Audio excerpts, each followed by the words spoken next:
요한복음 5장 16절로 30절까지가 되겠습니다. 먼저 16절에 보시면 38년 동안 병으로 고통 가운데 있던 자를 낫게 해서 집으로 돌아가게 했잖아요. 그날이 안식일이라 유대인들이 들고 일어났습니다. 어째 안식일에 이런 일을 행할 수 있냐, 그러면서 예수를 박해하기 시작합니다.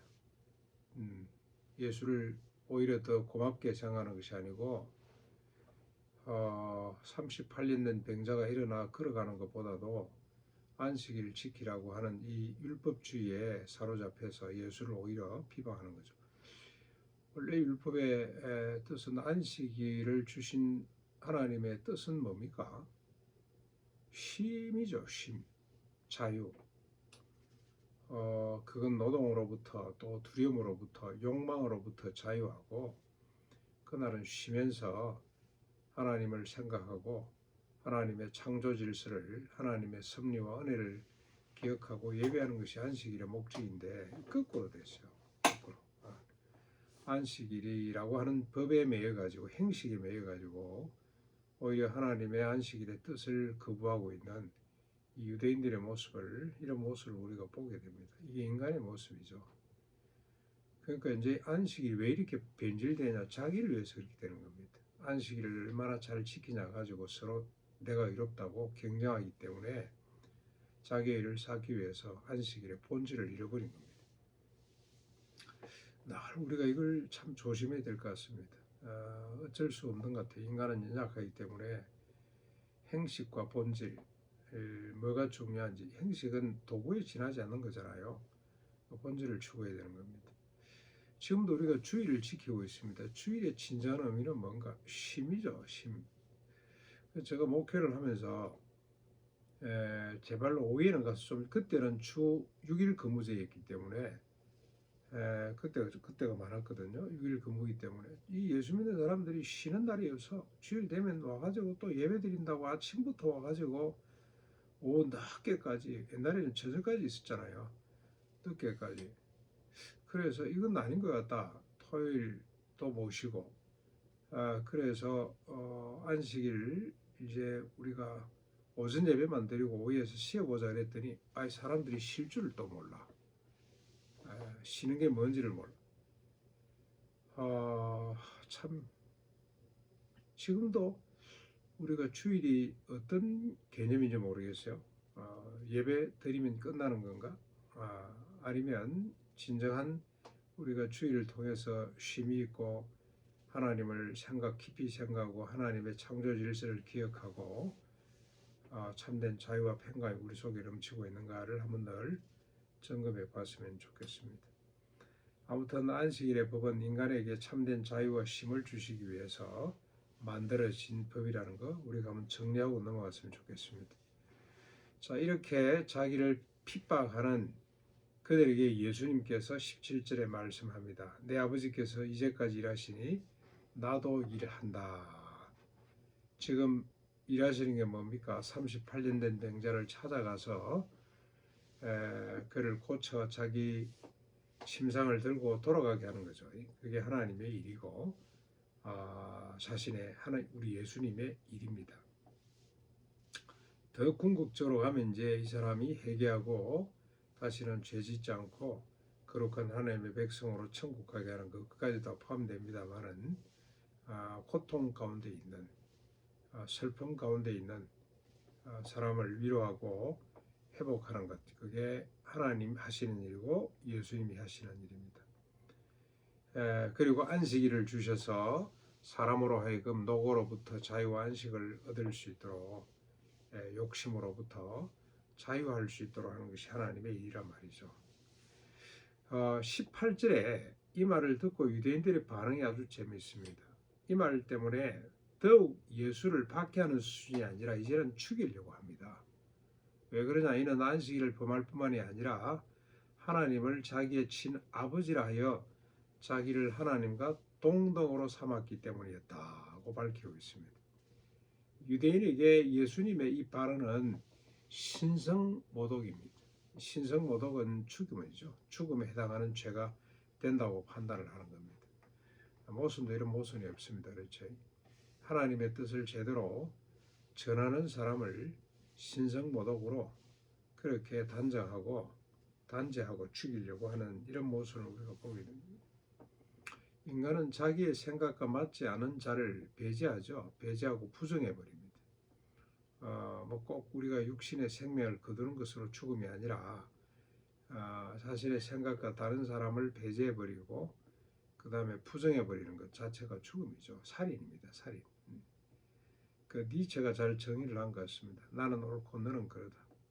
너는 그러고 나는 옳다. 인간의 기재, 생각하는 방식이랍니다. 행동하는 방식이랍니다. 두 가지인데 꼭 같잖아요. 강자와 약자가 다를 뿐이지 모든 인간은 나는 옳고 너는 그러다라는 이런 인식에서부터 출발한다 그래요. 왜 그렇습니까? 자기를 드러내기 위해서. 자기의 욕망 때문에 그런 거죠. 근본 우리가 죄인이다. 우리가 다 죄인으로 태어난다. 원죄의 참된 모습은 바로 이겁니다. 자기중심성, 자기는 옳고 남은 그러고 자기의 욕망, 이게 근본 원인이죠. 예. 자, 이 말을 들은 예수님이 이제 19절부터 30절까지 쭉 자기 변론을 합니다. 자기 증거를 하는 거죠. 내가 하나님의 아들 맞다 하는 걸 예수님이 이렇게 길게 변장하시지 않는데 예수님은 말하지 않잖아요. 변명하시지 않고 할 필요도 없고 빌라도가 네가 하나님의 아들 맞냐? 네가 하나님의 나라 왕이 맞냐? 그랬더니 옳다 아니다 딱 이것만 하잖아요. 그렇죠? 그렇다 아니다. 너는 왜 말이 없노? 예수님은 자기 변명을 하실 필요도 없고 하시는 분이 아닙니다. 그렇죠? 그런데 여기는 길게 안타까운 마음으로 진실로 내게 이르노니 하고 쭉 증거를 하는데 하나님이 자기 아버지 되시고 자기가 하나님 아들 되심을 증언합니다. 몇 가지로 증언하는데 첫째는 아버지가 행한 것을 나도 그대로 행한다. 나는 내가 하고 싶은 건 하는 것이 아니고 아버지가 행하는 걸 내가 그대로 행할 수밖에 없다. 아들 정도가 아니고 서로 같이 동일이죠. 동일. 하나입니다. 하나.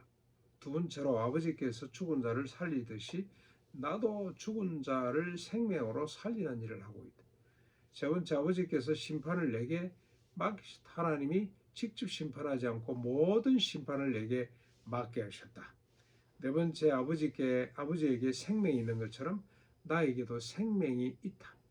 다섯 번째 그래서 내가 죽은 자를 살릴 것이다. 여섯 번째 나는 내 뜻대로 행하지 않고 오직 아버지의 뜻대로 행한다. 네. 우리 여섯 가지가 다 중요합니다만은 신학적으로 엄청난 이야기를 우리가 여기서 끌어낼 수가 있는데 나는 맨 마지막 여섯 번째 내가 내 뜻대로 행하지 않고 아버지 뜻대로 행한다. 이게 아들됨의 제일 중요한 표징이 아닌가 하는 생각을 해봅니다.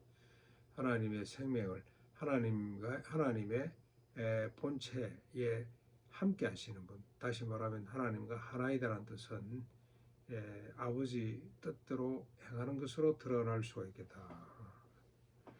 오늘 왜 이걸 좀 강조하고 싶었냐면 우리가 구원받고 하나님의 아들이 된 거잖아요. 그러면 우리도 하나님과 서로 하나가 되죠. 바울과 베드로 신학에 보면 하나님의 본성에 참여한 자가 되는 겁니다. 그렇죠? 그래서 하나님의 성품이 예수 그리스도의 성품이 우리에게 그대로 나타나야 되는데 그 성품이 제일 중요한 성품이 뭐냐면 내가 행하는 것과 하나님이 행하는 것이 따로 놀면 안 되는 거죠. 네. 하나님의 뜻이 내 안에서 온전히 이루어지는 것, 하나님의 뜻이 내 뜻이 되는 것, 이게 제일 중요한 표징이라고 생각을 하기 때문입니다. 아버지와 아들에게 있는 생명은 또 뭐냐? 여기에서 생명이 아버지에게 있는 것처럼 아들에게도 그 생명이 그대로 있다. 그래서 그 생명의 역사가 나타날 수밖에 없고 죽은 자를 살려내는 것인데 그 생명은 뭐겠습니까? 생명? 영원히 사는 것, 그건 생명이 아니에요. 생명 자체는 죽음이 없는 거죠. 영원히 사는 겁니다. 그건 제일 기본적인 본성이고 생명의 어떤 영향력 본성이라는 것은 오늘 여기 본문에서 우리가 잘 드러나잖아요. 38년 동안 고통 가운데 있는 자를 불쌍히 여기사 그에게 다가가시고 그를 만나기 위해서 지금 예루살렘에 다시 가신 거 아닙니까? 그렇죠? 그를 만나기 위해서 다가가시고 그를 고쳐서 자기 자리를 들고 집으로 돌아가게 하는 것. 이 생명입니다. 그 전으로 그 서로 올라가면 낮 12시 우물가에 나온 여인에게 영과 진리로 하나님을 참되게 예배하게 하는 것. 근본 새롭게 만들어서 이방인의 피가 흐르기 때문에 자기는 남편을 아무리 갈아치워도 삶에 만족이 없는 사람으로 알고 있었는데 그를 근본 새롭게 만들어서 이제는 하나님을 남편으로 모시고 살아갈 수 있는 그래서 모든 사람들에게 그 하나님을 자랑하는 딸로 그렇게 거듭나도록 하는 것이 생명이죠. 밤중에 몰래 찾아온 니고데모가 거듭나도록 하는 것, 이게 생명입니다. 생명의 역사입니다. 오늘도 나를 위해 살지 않고 오직 그리스도를 위해 살되 그리스도를 위해 사는 것은 곧 다른 사람에게 흑침이 되지 않고 모든 일에 모든 사람의 유익을 구하도록 하는 것, 그게 생명의 모습입니다. 복민운동, 빼앗지도 빼앗기지도 말고 서로 나눠주면서 살자. 그게 생명이죠. 생명. 다른 거 아닙니다.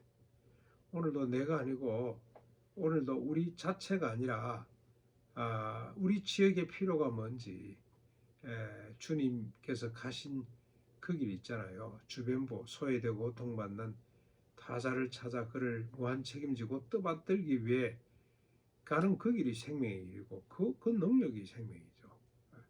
주구장창 먹방에 똥칠하면서 사는 그게 생명이 아니에요. 자기를 위해서 그냥 자기 중심적으로 살아가는 것, 그래서 곰발바닥 찾아 먹고 그냥 오래오래 살고 싶은 그게 생명이 아닙니다.